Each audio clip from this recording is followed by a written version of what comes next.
পার্থে অনবদ্য জসপ্রীত বুমরা তার দুরন্ত বোলিংয়ের বদৌলতেই লিডে টিম ইন্ডিয়া। কোথায় জসপ্রীত বুমরা সবার চাইতে আলাদা সেটা নিয়ে চলছে বিস্তর গবেষণা। এত বছর ক্রিকেট খেলার পরও, এত ভিডিও অ্যানালিসিস হবার পরও ব্যাটাররা বুঝতে পারছে না কিছুই। বুমরার ব্রিলিয়ান্সের গল্প মাহদী হাসানের কাছে।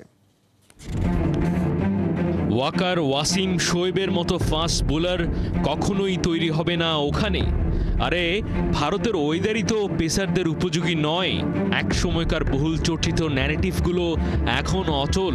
তারা কোনো মিথে বিশ্বাস করে না, নতুন করে মিথ তৈরি করে জসপ্রীত বুমরারা। তাই হয়তো লেজেন্ড। পার্থ টেস্টে অনবদ্য নিয়েছেন 5 উইকেট। পরিসংখ্যানের ভারিক্কি এড়িয়ে যেটা গুরুত্বপূর্ণ সেটা হলো যে তরিকায় বল করেছেন। ধারাভাষ্যকাররা বারবার বলছেন খেলার অযোগ্য, অথচ বুমরার বোলিং বিশ্লেষণ নিয়ে ভিডিও অ্যানালাইসিসের শেষ নেই। এখন অবধি ওকে আনকোড়া, রহস্যে ভরা সেসব ফাস্ট বোলারদের মতোই দেখছে ব্যাটাররা। সামনে চলার কোনো ক্লুই যেন নেই। এই মাহাত্ম্যপূর্ণ পয়েন্টটাই নোট করেছেন ক্রিকেটের পিটার ড্রাউরি হিসেবে খ্যাত ধারাভাষ্যকার হর্ষা ভোগলে।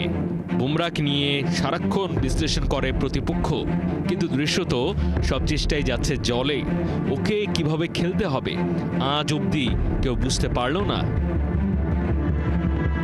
পার্থের অনবদ্য অস্ট্রেলিয়ার মাটিতে বুমরার ক্যারিয়ারে দ্বিতীয় ফাইভার। রোহিত শর্মার জায়গায় অধিনায়কত্বের প্রক্সি দিচ্ছেন জসপ্রীত। তার কাপ্তানিতে যেভাবে পারফর্ম করছে টিম ইন্ডিয়া, পুরো সিরিজে যদি অব্যাহত থাকে, রোহিত পরবর্তী সময়ে কাপ্তানে দড়িয়ে হওয়ার সবচেয়ে বড় দাবিদার। Captain leading from the front বলতে যা বোঝায় সেটার ছায়া যেন জসপ্রীত, দ্য সুপার বুমরা।